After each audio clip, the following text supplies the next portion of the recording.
There's a burning desire that people have here to make sure that we can have that future as a member of the European Union. We are being hit tremendously by the cost of Brexit. We can see that. Look at the statement that's come out from Ryanair over the course of the last 24 hours of the impact of Brexit on the aviation business. If I look at what's happening in the hospitality industry here in the Highlands, if I look at what happens in our agriculture communities, if I look at fish processing where we can't get staff because we've lost free movement of people here are desperate to get back into Europe. The situation is that you can't really hold another referendum unless the Westminster government says yes. So is this latest plan actually going to work?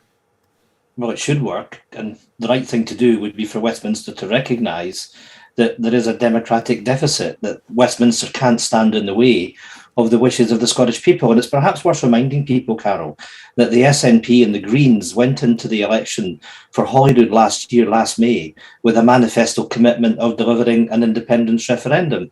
And the harsh reality is there is a yes majority, there's an independence majority in that Scottish Parliament. If you win the election, then you should have the right to put your manifesto and put the proposition to the people of Scotland. So this is about democracy.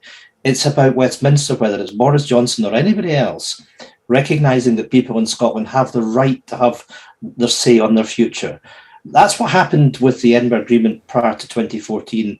That would be the right thing to happen now. But what we've said is that we will ask this question to be put to the Supreme Court. We will take their judgment. I hope that they rule in our favour, in which case we'll be facing a referendum campaign over the course of the next 15, 16 months, and the people who live in Scotland will have that chance to have their say on the country's future on the 19th of October next year. You say that the people of Scotland want another referendum, but the latest polling reported in the Sunday Times today, a panel-based poll, suggests 44% of voters oppose Nicola Sturgeon's plan for a referendum next October, with just 43% in favour.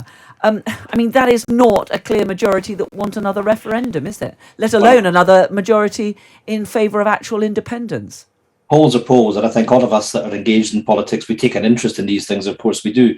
But that same poll, Carol, did suggest there was a majority in favour of Scottish independence. But at the end of the day... Yeah, but only a very narrow one, just 1%, 48% in favour, 47% opposed. I mean, it's pretty close. It's not overwhelming, is it, Ian? Well, I'll tell you what, I'll take that as a starting position because, you know, the debate that we've had over the course of the last few years, which is perhaps interesting for the likes of you and I and those in the political village, has been about process.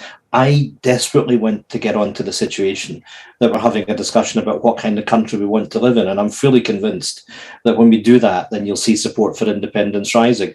We're way above the level that we were at the start of the independence campaign in 2012, for example. So let's see where this goes over the intervening period. But the crucial thing is that when people vote in an election, because this is not about a poll, this is about people voting in an election to elect an SNP government, where we've gone into a cooperation agreement with the Greens, where there's a majority in that parliament for independence, then it's right that the people have their opportunity to have that discussion, to have that debate about Scotland's future, and to have that referendum on the 19th of October next year. But if we look at the wider picture, you don't get the majority of the votes. Yes, of course, you've got an overwhelming majority in terms of the Scottish Parliament, but more people actually voted for pro-unionist parties than for the SNP and the Greens. So it's very difficult to look at any of these sets. No, but it's difficult to look at any of these sets of figures and say that there's a majority one way or another.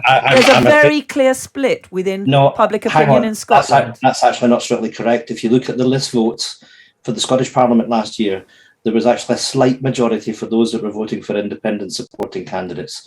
So look, I take the point that what we have to do is that we have to explain to people what our vision is, how we deliver that greener Scotland, that fairer Scotland, the more equal Scotland, how we deal with the challenges that we have with poverty, for example.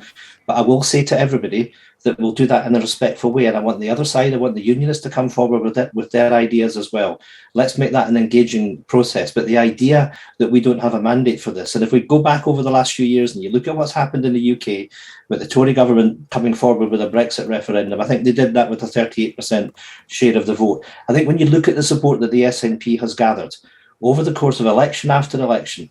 I think arguably the SNP are the most successful political party in Western Europe over the course of the last 15 years in terms of vote share. So I don't think anybody can realistically claim that we don't have a mandate. Of course we have a mandate. There's a majority in the Scottish Parliament. At the end of the day, it's those that are elected to Parliament that normally are empowered to make these decisions on behalf of the electorate that send them there. You've said that you want to talk about the sort of country that you want Scotland to become, and you've talked about the Brexit referendum. So if you get your way, you get independence, are you still going to try and rejoin the EU?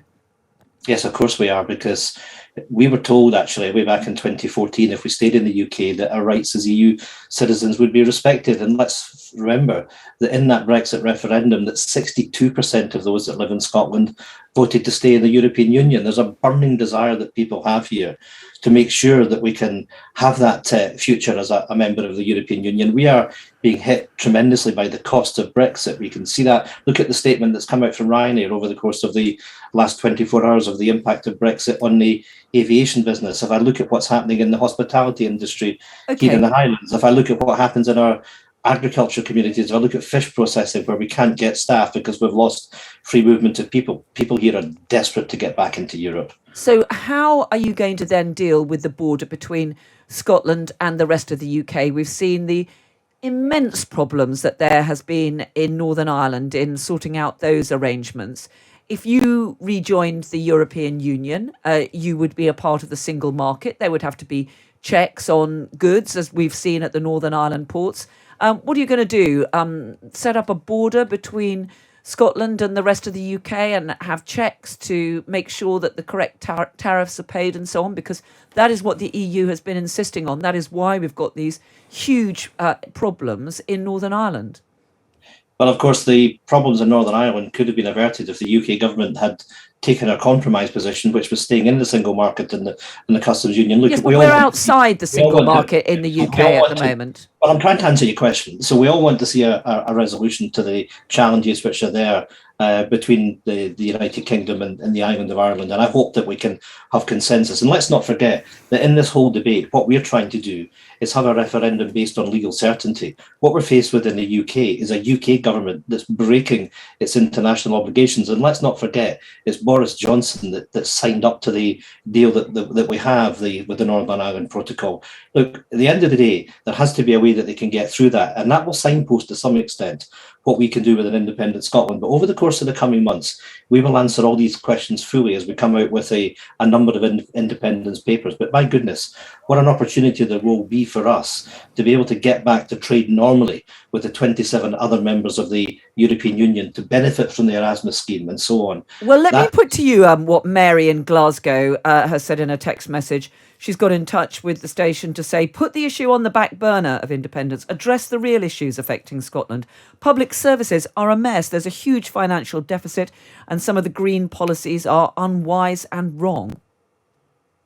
Well, look, I look forward to having a conversation with Mary and everyone else. But when I look at the outcomes for health in Scotland and look at the performance of the Scottish NHS, of course, we've had to deal with the trauma of the COVID crisis, and I want to thank all our NHS personnel for what they've done. But actually, the outcomes for the NHS Scotland is better than it is the case in any other part of the United Kingdom. And the whole point about wanting independence is to make sure that we can deliver that green future. We produce about 12 gigawatts of green energy in Scotland today. We have the opportunity to increase that as much as fivefold over the course of the next few decades. I want to make sure that we've got a green industrial future, that we drive investment into our economy, that we see increases in productivity, that we increase real wages in Scotland as a consequence of that. That's what independence offers us, the opportunity to tap into that green revolution, the opportunity to benefit from onshore, offshore wind, the opportunity to benefit from tidal and so on. There's a whole range of opportunities that we will have. And let's not forget that the ambition we have in Scotland is to get to net zero in 2045. By the way, it's Westminster that's holding us back by not allowing us to develop carbon capture and storage. So we'll take our responsibilities.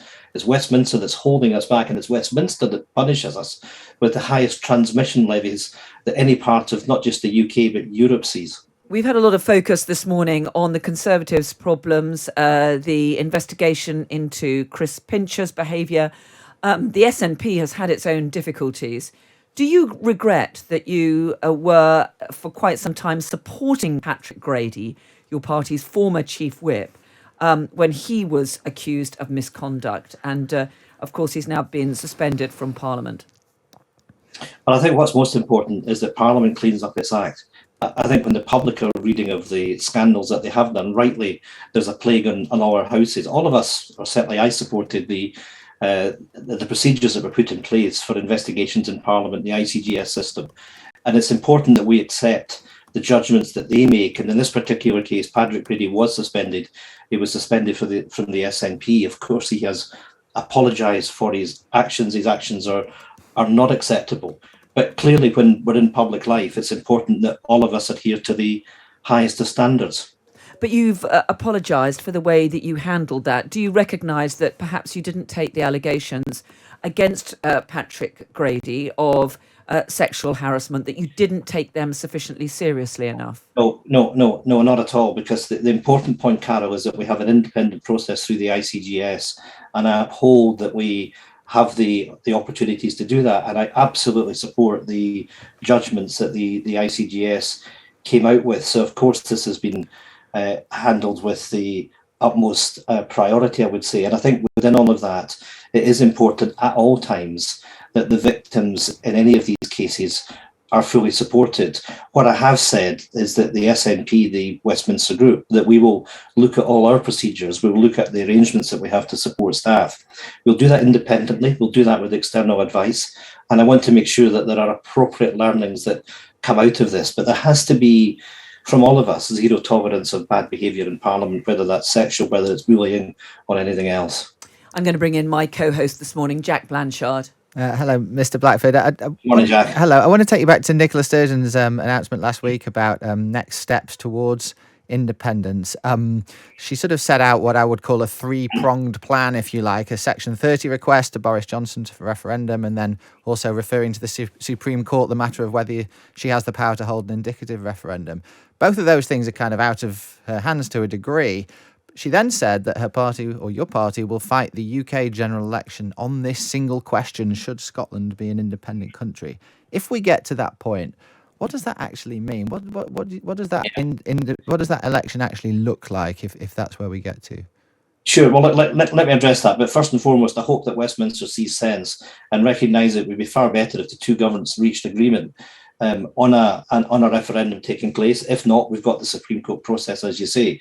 If hypothetically that we end up in the situation that we haven't moved this forward, and I hope that we will go into the next election very much giving the people of Scotland the right to use that election as a de facto referendum. So what we've said is that a majority of votes at that election for us will be a vote for independence. So if Westminster is going to seek to try and frustrate democracy, then we'll use the opportunity which is open to us. Now, perhaps it's worth reminding your listeners that in 2015, the SNP got 49.97% of the vote, which is the highest that we have ever achieved. And I don't for 1 minute underestimate the challenge. But my message to the people in Scotland, if Westminster is going to seek to frustrate democracy, then let's take that opportunity of the Westminster election to demonstrate that there is that majority. And just to be clear then, if you get less than 50% of the vote in that scenario, in that general election, then you're accepting then that Scotland does not want to be an independent country?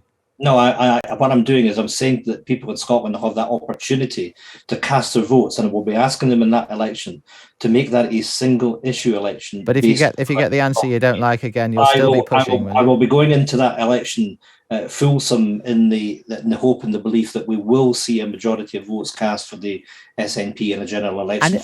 And if you do, let's say you get to 50.1% in that election, what happens then? Because that doesn't actually mean anything legally, does it? Well, what it does mean, if we win that election with a majority of the votes cast for the SNP on the issue of fighting for Scotland's right to be an independent country, then that is something that Westminster should respect. And Westminster should then recognise that it has a duty and an obligation to negotiate with the Scottish Government on Scotland's future at that point. The people of Scotland will have spoken.